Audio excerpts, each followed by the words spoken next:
भगवान राम मर्यादा पुरुषोत्तम थे। वह प्रेम मूर्ति थे। वह एक आदर्श पुत्र, एक आदर्श भाई, एक आदर्श पति, एक आदर्श मित्र और एक आदर्श राजा थे। उसे मनुष्य के सभी उच्चतम सौदों को मूर्त रूप देने के लिए लिया जा सकता है। उन्होंने मानवता की शिक्षा देने के लिए गृहस्थ का आदर्श जीवन जिया। उन्होंने अपने लोगों पर इतनी अच्छी तरह से शासन किया कि उनके शासन को राम राज्य कहा जाने लगा, जिसका अर्थ है धार्मिकता का शासन, वो शासन जो सभी को सुख और समृद्धि प्रदान करता है। राम एक आदर्श राजा थे। उसने राज्य पर अद्भुत ढंग से शासन किया। वह न्यायी और धर्मात्मा था। वह साहसी और दयालु थे। वह सौम्य एवं उदार स्वभाव के धनी थे। वह सभ्य और विनम्र थे, इसलिए उसकी प्रजा उससे अत्यधिक प्रेम करती थी। उनके शासनकाल में एक भी व्यक्ति दुखी नहीं था। वो अक्सर कहा करते थे, मैं अपनी प्रजा को प्रसन्न करने के लिए कुछ भी और सब कुछ करूंगा, और यदि आवश्यक हुआ तो मैं उनके लिए अपनी प्रिय पत्नी का परित्याग भी कर सकता हूँ। यही कारण है कि उनके शासनकाल को राम राज्य कहा जाता था। उनके शासनकाल में डाकू नहीं थे। सभी ने सदाचारपूर्ण जीवन व्यतीत किया।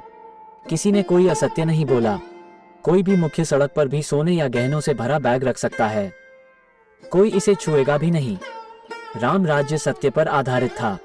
धर्म इसका आधार था। शास्त्र मार्गदर्शक सिद्धांत थे। ऋषि, योगी, मुनि और ब्रह्म ज्ञानी मार्गदर्शक थे। वेदों का आदर और पालन किया जाता था। इसलिए राम राज्य कायम रहा और समृद्ध हुआ, और इसे अब भी सरकार का सबसे उत्तम रूप कहा जाता है। श्री राम की सरकार आदर्श थी। राम का राज्य दुष्टों, चोरों और डकैतों से मुक्त था। लोगों ने न तो दरवाजों पर ताले लगाए और न ही अपनी खिड़कियों पर सलाखें लगाईं। सोने का एक बैग राजमार्गों पर भी काफी सुरक्षित रखा जा सकता है। कभी किसी पर कोई विपत्ति नहीं आई। वृद्ध लोग कभी भी युवाओं का अंतिम संस्कार नहीं करते थे। किसी ने दूसरे को घायल नहीं किया। हर कोई धर्म या कर्तव्य के प्रति समर्पित था। सभी लोग सदैव श्री राम की कथाएं सुनाते थे। वे सदैव राम राम कहते थे। पूरी दुनिया राम के नाम से गूंज उठी। नियत समय पर वर्षा और धूप आई। हवा ताजी और ठंडी थी। पेड़ खूब फलों से लदे हुए थे। वहां मधुर सुगंध वाले प्रचुर फूल थे। खेतों में खूब फसलें थीं। प्रत्येक मनुष्य की आयु लंबी थी। उनके बच्चे और पोते पोतियां थीं। पत्नियां अपने पतियों के प्रति समर्पित थीं। वे पवित्र और पवित्र थे। सभी लोग स्वस्थ थे। वे धनवान, संतुष्ट एवं गुणवान थे। वे रोग, लोभ और दुख से मुक्त थे। वे सच्चे, धर्मात्मा और संयमी थे। वे शुद्ध एवं निष्कलंक जीवन जीते थे। ब्राह्मण वेदों में पारंगत थे। वे सदाचारी थे। वे अपने अपने कर्तव्यों पर अड़े रहे। क्षत्रिय वीर थे। वैश्यों और शूद्रों ने अपना स्वधर्म निभाया। वे राग, लोभ और ईर्ष्या से मुक्त थे। द्विज संस्कारों और शास्त्रों के प्रति वफादार थे। वे अपने शब्दों और कार्यों में सच्चे थे। उनका स्वभाव ईश्वर से डरने वाला था। उन्हें सभी प्राणियों से प्रेम था। सैनिक बहुत मजबूत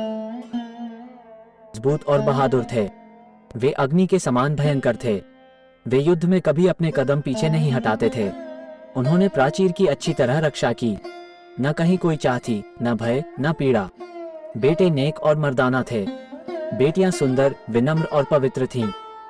प्रत्येक कस्बे और प्रांत में प्रचुर मात्रा में सोना और मक्का था। पिताओं ने कभी अपने बच्चों को नहीं खोया, न ही पत्नियों ने अपने पतियों को। राम के राज्य में गरीबी अज्ञात थी। सबके पास घोड़े, मवेशी, सोना और अनाज था। किसी ने झूठ नहीं बोला। किसी को दूसरे के धन से ईर्ष्या नहीं होती। सबसे गरीब व्यक्ति के पास प्रचुर धन और ज्ञान था। श्री राम का राज्य आग, बाढ़, तूफान, बुखार, अकाल और बीमारी से मुक्त था। राम के साम्राज्य की महिमा का वर्णन कौन कर सकता है? इसलिए इसे राम राज्य कहा गया। श्री स्वामी शिवानंद।